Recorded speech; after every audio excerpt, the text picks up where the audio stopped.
안녕하세요. 오늘의 데일리 뉴스레터에 오신 것을 환영합니다. 1. 한국의 역할. 2. 한국의 전망과 발전. 3. 우리나라의 보복 조치. 한번 진실을 알아봅시다.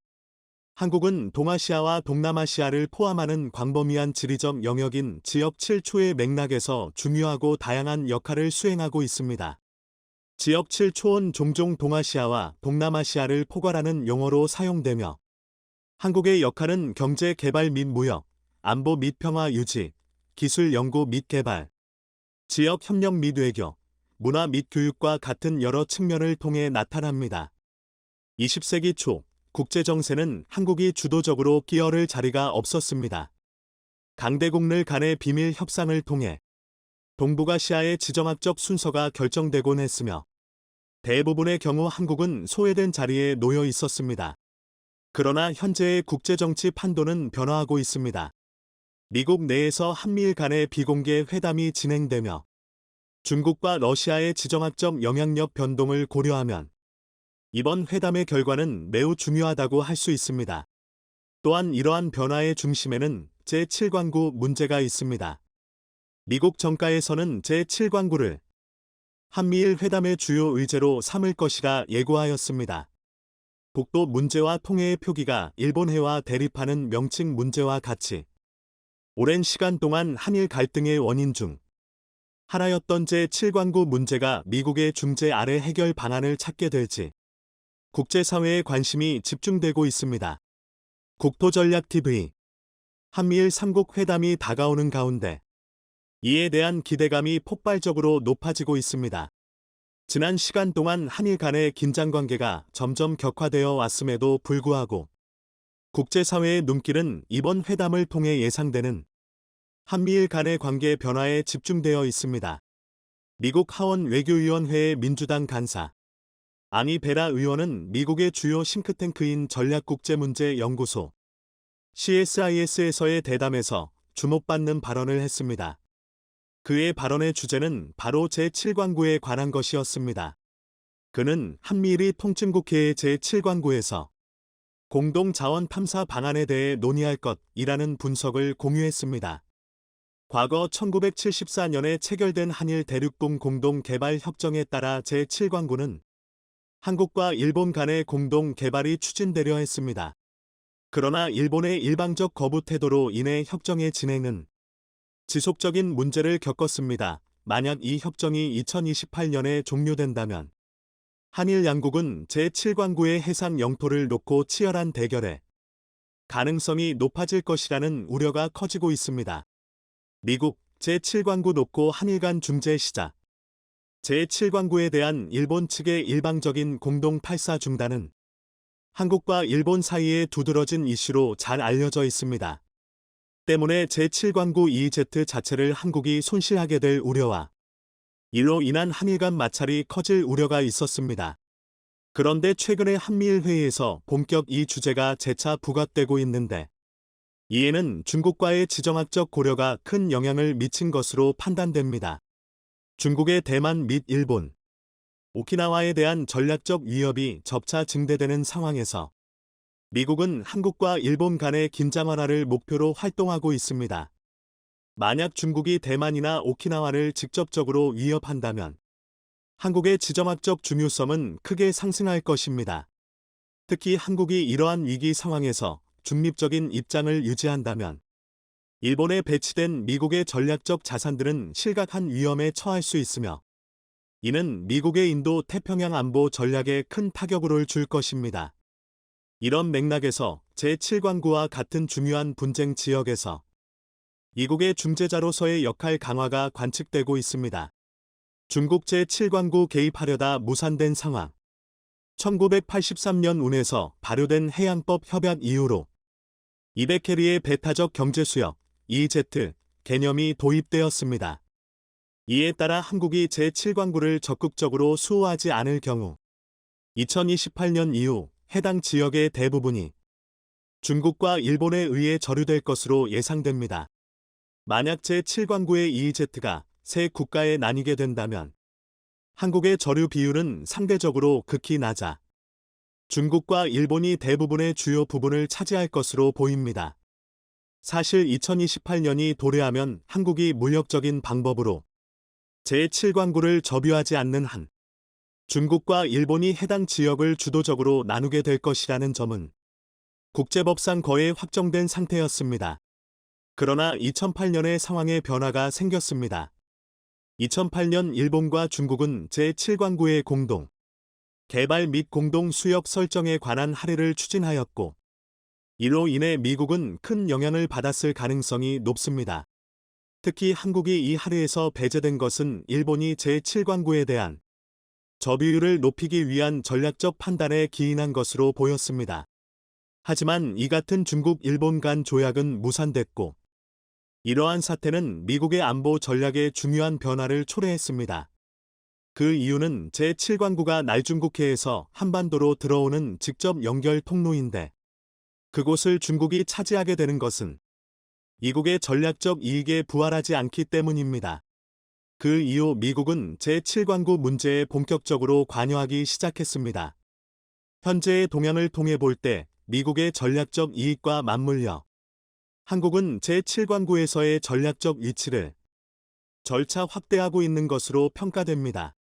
앞으로 개최될 한미일 회담에서 제7광구 문제가 주요 이제로 다루어질 경우 일본이 제7광구의 EEZ를 단독으로 점유하는 가능성은 줄어들 것으로 예상되며, 이와 관련된 다양한 시나리오를 고려할 필요가 있습니다. 첫 번째 시나리오 현 상태 유지와 제7광구 공동 수역 연장. 제7광구는 오랫동안 한국과 일본 사이의 주요 갈등 요인으로 간주되어 왔습니다. 이 지역에는 석유 및 기타 중요 자원이 많이 포함되어 있어도 나라의 경제적 가치가 크기는 하지만, 그보다 더 중요한 것은 이 지역이 지정학적으로 두 국가의 영향력 및 국익을 대표하는 지절이라는 사실입니다. 한미일 제7광구 협상에 따라 현재 상황이 장기간 연장될 가능성에 대한 시나리오를 살펴봅니다. 물론 이 시나리오는 가상의 시나리오입니다. 한일 두 국가 간의 긴장이 심화될 경우 미국은 중재 역할을 강화할 수밖에 없습니다. 한국과 일본 사이의 갈등을 완화하고 양국을 안정된 협력체로 만들어 나가는 것은 미국의 주요 전략적 이익에 직결됩니다. 특히 중국의 요인이 큽니다. 이를 위해 미국은 한미일 간의 중재를 통해 제7광구를 지금까지 반세기간 그래왔던 것처럼 또 공동 수역으로 유지하는 동시에 장기 연장을 검토할 수 있습니다. 이런 중재의 이전은 즉각적인 영토 분쟁 위험을 최소화하고 약속 기간 동안 중국의 개입을 차단하는 것입니다. 일종의 한중일 간 DMZ와 같은 지대가 설정된다는 것인데요. 그러나 한편 이와 관련된 반대 의견이 한국 내에서 커질 수 있을 것으로도 예상됩니다. 장기 연장에 대한 의견이 공론화될 경우 한국 내에서는 반대의 의견이 강하게 나올 수 있을 것입니다. 일본이 지난 50년 동안 미온적인 행동으로 인해 제7광구에서 한국의 손실이 컸는데 같은 조건으로 계약을 다시 연장한다면 국민들 사이에서 반발이 일어날 가능성도 배제할 수 없습니다. 여론이 확산될 경우 한미일 안보 협력에 큰 타격을 줄 수 있으며, 이로 인한 부담은 미국에도 큰 문제가 될 수 있습니다.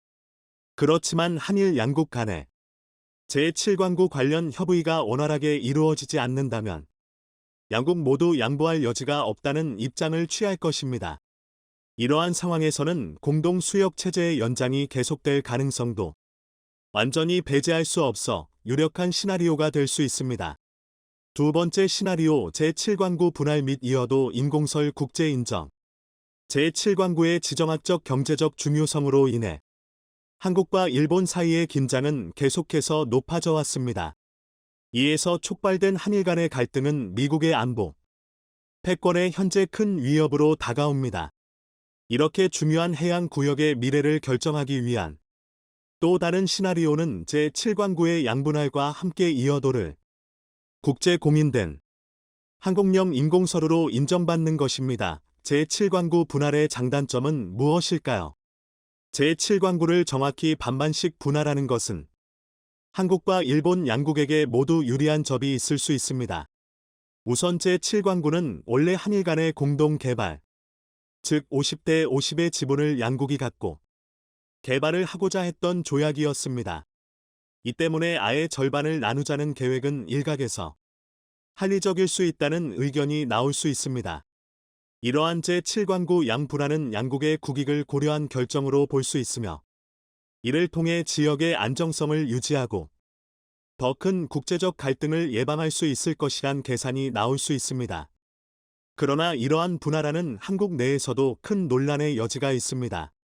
많은 한국인들은 제7광구 전체를 한국의 영해로 인정해야 한다는데 기본적인 한국 국민들의 입장이기 때문입니다. 이러한 목소리가 높아지면 분할안을 인정하는 것이 국가의 불이익으로 인식이 확산될 수 있으며 이 조약을 체결한 집단은 국민들 사이에서 영해를 팔아먹은 매국노 7월 지탄을 받을 수도 있습니다. 이 때문에 한 가지 딜이 나올 가능성이 있습니다. 양분할을 하되 이어도를 대한민국의 국제적 영토로 인정받는 방안입니다. 이어도는 현재 알초의 불과의 영토로 인정받지 못하고 있습니다. 그러나 미국이 인정해 주면 상황은 달라집니다. 국제적으로 공인된 영토가 될 수 있는 것입니다. 앞서 일본도 오키노도리시마라는 알초의 인공설을 만들어 미국군 등 여러 국가의 인정 지지를 받아 자국의 영토를 넓혔고 해양영토 면적을 엄청나게 많이 넓혔습니다. 이처럼 이어도도 그렇게 하자는 것입니다. 이어도를 국제적으로 인정받는 한국령 인공설으로 만드는 것은 한국의 전략적 입지를 강화하는 중요한 스텝입니다. 실질 영토 면적과 EEZ가 늘어나기 때문입니다. 미국과 일본의 인정을 통해 이어도를 국제적인 인공섭으로 인정받는다면 이는 한국의 주권과 영향력을 더욱 확대하는 계기가 될 것입니다. 또한 이 이어도를 해군기지로 활용하여 한미연합이 동시에 이용 가능한 인공서로로 개발이 이뤄지게 된다면 최상의 시나리오가 나올 수 있습니다. 또 만약 제7광구가 50대 50으로 양분할될 경우 동서 분할한 날북 분할안이 있을 수 있습니다. 날북 분할안이 몰 경우 한국은 중국, 일본의 배타적 경제 수역에 완전 꽉 막힌 구도가 됩니다. 하지만 동서 분찰안이 될 경우 쫄 더 태평양을 향하여 국토보다 더 멀리 배타적 경제 수역을 확보할 수 있습니다. 그러나 이에 대한 국내 반응 역시 쉽게 예측하기 어렵습니다. 세 번째 시나리오 제7광구 한국령 인정 및 쿠릴 인정. 제7광구를 일부 미국의 보고서에서는 한국의 EEZ처럼 표시하고 있습니다. 미국의 일부 보고서와 지도에서 제7광구를 한국령으로 표시하는 것은 그 지역의 중요성과 한미 간의 관계, 그리고 지정학적 이해를 반영하는 것일 수 있습니다. 일본의 EEZ는 이미 광대한 영역을 포함하고 있으므로 제7광구를 한국에 넘기는 것은 상대적으로 큰 피해가 아닐 수 있다는 관점에서 볼 수 있는 것입니다. 때문에 제7광구 영유권 전체를 인정하는 대신 쿠릴열도의 영유권 문제가 등장할 수 있습니다. 한국이 쿠릴열도 남방 5개 섬과 북방 영토 섬들을 일본의 영유권으로 인정하는 대신 제7광구의 영유권을 인정받는다면 일본의 영유권으로 인정하는 대신 제7광구의 영유권을 인정받는다면 이는 큰 외교적 성과로 볼 수 있습니다. 일본은 북쪽, 한국은 남쪽으로 영향력을 확장함으로써 양국은 각자의 지정학적 위치를 더욱 강화할 수 있습니다. 하지만 이 같은 방안은 일본 내에서 큰 반발을 불러올 수 있습니다. 일본 내 국민 여론인 제7광구 전체를 한국에 갖다 바쳤다는 여론이 일본 내에서 생길 수 있고 자칫 일본 내 반미 반환의 극우적 정치의 목소리가 일본의 메이저 한정치 흐름을 만들어낼 수 있기 때문입니다. 또한 한러관계도 문제입니다. 이러한 외교적 한미일 간의 타협은 한러관계에 큰 영향을 미칠 수 있습니다. 한국이 쿠릴열도의 일본령을 인정한다면 이는 러시아와의 관계를 악화시킬 수 있는 것입니다. 다만 이미 러시아는 북중러 동맹을 구성하며 한국에 대한 안보적 우려의 대상이 되고 있는 상황에서 한국의 이러한 결정은 동북아시아의 국제정치 지형에 큰 변화를 불러올 수 있습니다. 다만 이 방안은 미국의 입장에서 최상의 시나리오가 될 수도 있습니다. 한국이 제7광구의 영유권을 확보하면서 일본과의 관계도 개선될 수 있다는 계산이 나올 수 있는 것입니다. 또한 이러한 타협은 한국, 일본을 대러 견제 포지선에 더욱 가까이 다가설 수 있게 할 수 있기 때문입니다. 지금까지 살펴본 방안 중에 어떤 방안 하나라도 반발의 목소리가 나오지 않을 방안이 없습니다. 이 중에 가장 반발이 적고 우리 국익에 가장 알맞은 방안은 무엇일까요? 우리는 그것을 정해야 할 때가 오고 있습니다. 지금까지 우리는 한미일 회담을 앞두고 제7광구 이슈에 대한 다양한 시나리오와 국제적 배경을 탐구해 보았습니다. 제7광구는 한일 간의 민감한 문제로 오랫동안 논의되어 왔지만 국제적 맥락에서는 중국과 미국의 전략적 이해관계가 이 문제에 큰 영향을 미치고 있음을 알 수 있습니다. 이국의 관여는 이 지역의 안정을 위한 노력의 일환이자 아시아 지역의 전략적 안정성을 위한 노력으로도 해석됩니다. 앞으로 한미일 간의 회담을 통해 어떠한 합의가 이루어질지, 그리고 제7광구 이슈가 동북아 지역의 평화와 협력을 위한 계기가 될 수 있을지 지켜봐야 할 것입니다. 아시아 지역의 평화와 발전을 바라는 모든 국가의 노력이 결심을 맹기를 기대합니다. 얼마 전 한 자동차 회사의 주가가 큰 폭으로 올라 이목을 끌었습니다. 투자회사 모건 스탠리의 애덤 조나스 애널리스트가 CNBC 방송에 출연해 가장 추천하는 종목을 묻자 테슬라보다 페라리라고 답하면서 이탈리아 슈퍼카 브랜드 페라리를 자동차 최선 호주로 꼽았기 때문입니다. 지난해 페라리가 전 세계에 공급한 차량은 1만 3천여 대밖에 되지 않습니다. 그런데 매출은 50억 9,500만 유로, 우리 돈으로 7조 원에 달합니다. 그만큼 페라리는 차량 한 대 가격이 수억 원을 호가합니다. 모건 스탠리의 애덤 조나스는 페라리의 최대 장점으로 안정성을 꼽았습니다. 그는 페라리는 자동차 회사 중 수익 가시성, 가격 결정력 등 측면에서 가장 뛰어난 기업이다. 희소성 있는 성능과 강력한 브랜드 이미지 등 예측 가능한 비즈니스 모델을 갖고 있다. 고 분석하면서 페라리의 2024년 상각전 영업이익 대비 기업 가치는 22배로 다른 자동차 회사보다 높지만 에르메스 등 다른 럭셔리 브랜드와 비교하면 여전히 매력적인 가격이라고 평가했습니다. 올해 들어 뉴욕 증권거래소에서 페라리 주가는 25.5%를 상회하며 고공행진 중인데요. 불확실한 경제 여건 속에서 세계 최대 전기차 업체 테슬라보다 페라리가 더 안정적으로 성장할 수 있다는 평가를 받고 있는 것입니다. 전기차를 기반으로 한 테슬라의 돌풍이 무서운 것은 사실이지만 그간 내연기관 자동차 시장에서 엄청난 프리미엄을 쌓아온 페라리의 이름값 또한 그리 만만치 않다는 이야기입니다. 하지만 아무리 페라리라도 변화의 흐름에 너무 뒤처지면 일본처럼 과거의 영광에 그칠 수밖에 없게 됩니다.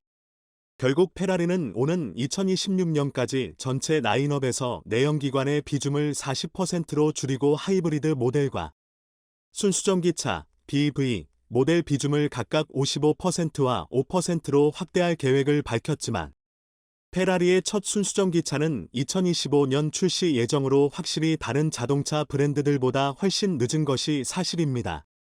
결국 발등에 불이 떨어진 페라리 경영진의 선택은 한국이었습니다. 페라리의 CEO 베네데토 비냐가 직접 한국을 방문해 가장 먼저 찾은 곳은 충남 아산 삼성디스플레이 사업장이었습니다. 곧바로 삼성디스플레이와 페라리가 선보일 차세대 자동차 모델에 탑재할 OLED 개발을 위한 업무 협약을 체결했다고 발표했습니다. 페라리는 현재 하이브리드 전기차를 생산하고 있고 2025년까지 완전 전기차를 생산하겠다는 방침인데 자신의 삼성 OLED를 처음으로 탑재하겠다는 겁니다. 최고급 슈퍼카의 대명사 페라리에 삼성의 OLED를 탑재한다는 것은 상당한 상징성을 갖습니다. 또한 페라리 경영진의 다음 행보 역시 주목을 받았습니다. 페라리 경영진은 오전에 삼성 디스플레이를 방문해 업무 협약을 체결하더니 곧바로 오후에는 삼성 SDI 배터리 사업장을 방문했습니다. 이런 행보는 최고급 전기차 개발에 총력을 기울이고 있는 페라리의 삼성 SDI의 배터리를 장착할 가능성이 높다는 것을 시사합니다. 자동차 전장 시장에서 OLED는 더 높은 기술력을 요구합니다. 스마트폰은 짧으면 1년, 길어도 3에서 4년이면 교체 주기가 돌아오지만 자동차는 10년 이상으로 제품 수명이 훨씬 깁니다. 여기에 생명과 직결된 안전도 생각해야 합니다.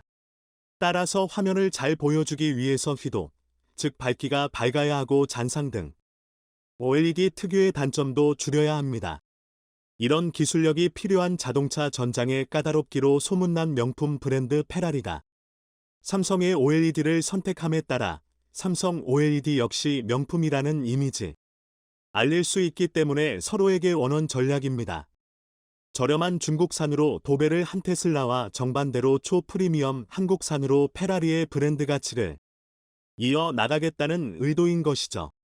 이후 페라리 경영진은 SK온 관계자들을 만났는데 SK온은 현재 페라리 하이브리드 전기차의 배터리를 공급하고 있으며 추가 사업 논의를 하기 위해서였습니다. 페라리는 이미 작년 3월 전기차 플러그인 하이브리드 모델인 SF90 스파이더에 SK온의 배터리를 납점했습니다. 세계 최고의 내연기관 슈퍼카 제조사 페라리가 선택한 전기차의 배터리는 한국산이었던 것입니다. SK온은 미국 완성차 업체 포드와 손잡고 한국 업계 최초로 유럽 배터리 시장 진출에 성공해 세계 최고 수준 배터리 기술력을 과시하고 있습니다. 페라리도 SK온의 배터리 제품을 선택했고 이에 SK온 최신 기술력이 집약된 NCM9 배터리를 페라리에 제공 중입니다. SK온의 이 배터리는 미국 현지에서 출시 전부터 폭발적인 인기를 얻은 전기 픽업 트럭 포드 F150 라이트닝에 탑재되는 배터리와 같습니다. SK온의 배터리 NCM9은 현존하는 리튬이온 배터리 중 최고 수준의 성능을 발휘하며 CES 2022에서 2개의 혁신상을 수상한 바 있습니다. 얼마 전 딕터 넥텔 페라리 극동 중동 지역 총괄 지사장은 전기차로의 전환이라는 시대적 변화에 대해 페라리는 전기차의 시대에도 특유의 공기역학적 설계와 디자인 등을 통해 자신들만의 아이덴티티를 극대화한 모델을 출시하기 위해 준비하고 있다고 자신감을 내비치면서 아시아 시장에서 한국의 위상이 갈수록 높아지고 있다고 밝혔습니다. 페라리는 오는 6월 아시아 최초로 한국에서 페라리 모터쇼를 준비할 정도로 한국 시장을 중요시하고 있는데요. 이렇게 보면 명품 슈퍼카 페라리의 전기차 안에는 삼성 디스플레이 전장의 SK온 또는 삼성 SDI에 배터리까지 탑재될 페라리 전기차는 한국의 소재, 부품, 장비, 소장으로 채워질 듯 합니다. 삼성 디스플레이는 내년부터 양산되는 BMW 세단의 OLED 패널을 공급하기로 한 데 이어 페라리의 차세대 모델의 OLED 패널을 제공하게 되었는가 하면 LG 디스플레이는 지난해부터 양산되고 있는 메르세데스 벤츠의 전기차와 2021년식 캐딜락 세단의 OLED 패널을 차량용 디스플레이 시장은 2025년 11조 원대로 성장할 전망인데요. 삼성과 LG는 차량용 디스플레이 시장을 놓고도 경쟁 중입니다. 삼성 디스플레이가 자동차 회사에 공급하는 제품은 휘지 않는 OLED 판넬로 다른 패널보다 두께가 얇고 무게도 가벼워 디자인 활용도가 높은 게 장점입니다. LG 디스플레이가 메르세데스 벤츠와 캐딜락에 공급하는 OLED 패널은 유리가 아닌 플라스틱 재질이다. 구부릴 수 있고 운전자 시야에 맞는 커브드 디스플레이를 구현할 수 있습니다. 이런 분위기를 가장 불안하게 바라보고 있는 곳은 일본 자동차 기업들입니다. 일본 자동차 기업들은 이제 초프리미엄으로 무장한 페라리보다도 늦게 전기차 시장에 뛰어들게 되었습니다. 결국 최근 들어 일본 자동차 기업들은 한국 배터리 기업들에게 자존심을 죽이고 협업을 요청하고 있습니다. 얼마 전 미베 토시히로 혼다 사장은 서울 포스코 센터를 방문해 두 회사 간 전기차 사업에 대한 포괄적 양해각서를 체결했는데요. 이 자리에서 미베 혼다 사장은 이렇게 말했습니다. 2차 전지 소재, 리사이클링, 자동차 강판 및 전기차용 부품까지 폭넓은 영역에서 역량과 노하우를 보유하고 있는 포스코 그룹과 파트너십을 확대하겠다. 포스코는 이제 혼다가 할 수 없는 2차 전지 핵심 소재인 양극재, 음극재를 생산하기 때문입니다. 그런데 이뿐만 아니라 자동차 강판과 전기차 부품까지 협력하겠다는 뜻을 밝히자 일본에서는 이제 일본 자동차 기업들이 한국 기업들과 전기차 협력을 위해 일본산 철강마저 내면하고 있다는 암울한 분위기가 형성되고 있습니다. 포스코는 세계에서 유일하게 리튬, 니켈, 흑연 등 2차전지 소재 원료부터 전구체, 양극재와 음극재, 차세대 2차전지용 소재까지 생산, 공급하는 밸류체인을 구축하고 있는 그룹이 되어 있습니다. 사실 혼다는 한국 기업들에게 자사의 미래를 걸었습니다.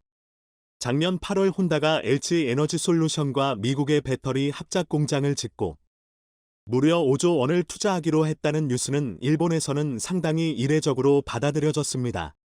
일본 자동차 기업들은 지금까지 부품에서부터 모든 것을 자국 브랜드와 협력하기로 유명했기 때문입니다. 그런데 전기차 분야에서만큼은 이제 한국 배터리 기업들에게 손을 내밀지 않고는 영주류 전기차 기업들을 따라갈 수 없을지 모른다는 위기감이 이처럼 관행을 깨고 한국 기업을 미베 토시히로 혼다 CEO 등이 참석한 가운데 배터리 합작법인 설립 계약이 체결됐는데 공개된 합작법인의 지분 비율은 LG 에너지 솔루션 51%, 혼다 49%였습니다. 시장조사 업체 EV볼륨스에 따르면 전 세계 친환경차 3대 가운데 1대는 한국 업체가 만든 배터리를 탑재하고 있습니다. H로부터 벤츠의 전장 OLED를 공급받는 메르세데스 벤츠의 칼레니우스 CEO는 한국에 대해 이렇게 평가했습니다. 한국의 자동차 생태계는 굉장히 혁신적이고 경쟁력 있다.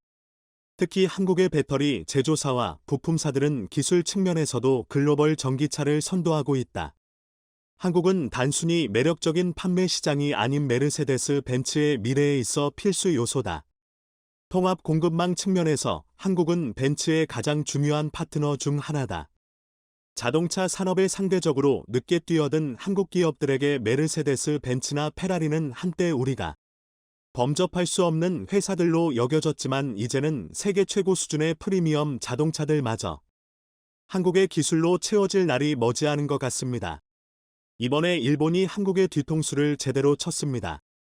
일본은 최근 한국과 서로 수출 규제를 없애고 화해를 하자라고 약속했습니다. 자, 그런데 한국이 일본을 먼저 화이트리스트에 복원시켰다고 공식 발표하자 일본이 갑자기 말을 바꿔 한국은 위험하다, 지켜봐야 한다, 라는 충격적인 발표를 했습니다. 그러면서 말 같지도 않은 이유들을 갖다 붙이며 한국의 뒤통수를 제대로 가격했는데요. 자, 그런데 진짜 큰일 난 쪽은 일본입니다. 제대로 열받은 한국이 기막힌 방법으로 일본에 즉각 보복 조치를 가하자 일본 열도 전체가 난리가 나버렸습니다. 지금부터 이 놀라운 내용, 최고 수익률에서 여러분들에게 전해드리겠습니다. 어제 한국이 일본을 수출 우대 조치국가, 즉 화이트리스트에 먼저 복구시켰습니다. 자, 그런데 당연히 일본도 우리나라 수출 규제를 풀 줄 알았는데 오늘 나온 일본 쪽 반응이 이상합니다. 한국에 수출된 일본 제품이 위험한 국가에 흘러들어가지는 않는지 더욱 꼼꼼하게 따져보겠다며 한국을 화이트리스트에 다시 포함시키고 수출 규제를 없애겠다는 약속을 파기해버렸습니다. 당분간 수출 규제를 풀어주지 않겠다는 것입니다. 2019년 논란이 됐던 캐치올 규제를 다시 들고 나온 것인데요. 한국에 수출한 일본 제품이 북한이나 이란 등 위험 국가로 흘러들어가 대량 살상무기 제조에 쓰일 가능성을 꼼꼼하게 따지겠다는 겁니다. 한마디로 한국의 수출 관리가 허술한지 아닌지 심사하겠다는 말입니다.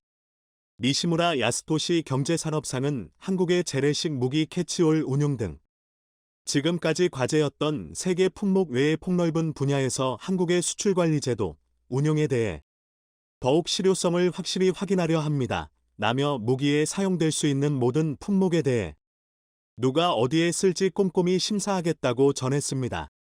사실상 수출 규제를 더욱 강화하겠다는 것으로 심사 대상 품목만 200개가 넘는데요. 그는 법령상 200수십 품목이 있습니다. 그중 특히 민감한 것에 대해서 특히 엄정하게 심사 확인해 나가고 싶습니다. 라는 충격적인 발표를 했습니다. 특히 니시무라 경제산업상은 정해진 결론이 있을 수 없다면서 한국의 향후 자세를 신중하게 지켜보겠다고 강조했습니다. 일본보다 먼저 수출 규제를 푼 한국은 당혹스러운 상황입니다. 한국과 일본 정부는 이날 일본에서 이틀째 국장급 수출관리 정책 대화를 하고 있습니다. 한국이 일본을 다시 화이트리스트에 포함시키면서 한국 기업이 일본의 전략물자 수출을 신청할 때 심사 시간이 기존 15일에서 5일로 단축되고 개별 수출 허가의 경우 신청 서류가 5종류에서 3종류로 줄어들었습니다. 일본을 다시 한번 믿고 이러한 결정을 내렸는데 일본은 한국의 뒤통수를 제대로 너무나 충격적인 뒤통수를 때렸습니다. 자, 그런데 일본의 속내를 알고 봤더니 너무나 충격적이었습니다.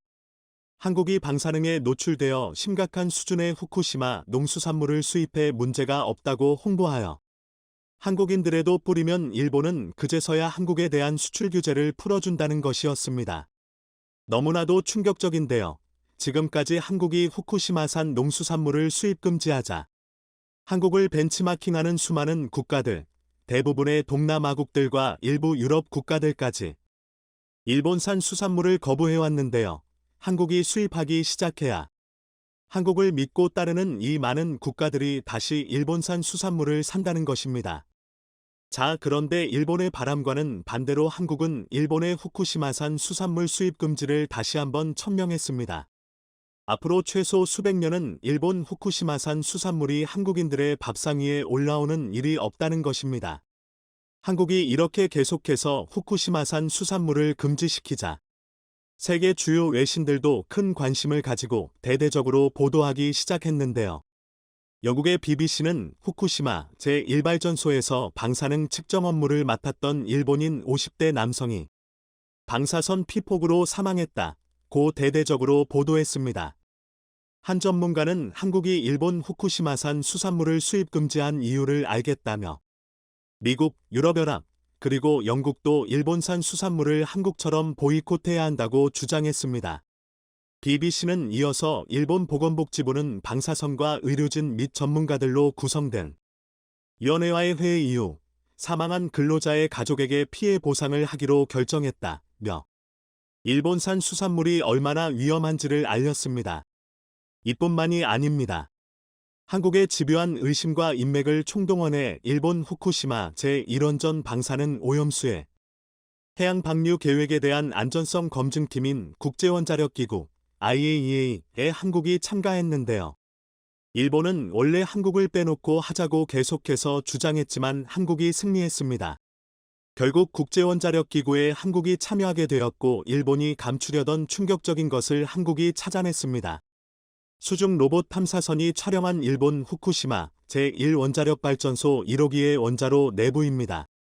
녹아내린 해결료 잔해들이 잔뜩 쌓여 있습니다. 원자로를 둘러싸고 있던 콘크리트는 사라지고 철근이 그대로 드러나 있습니다.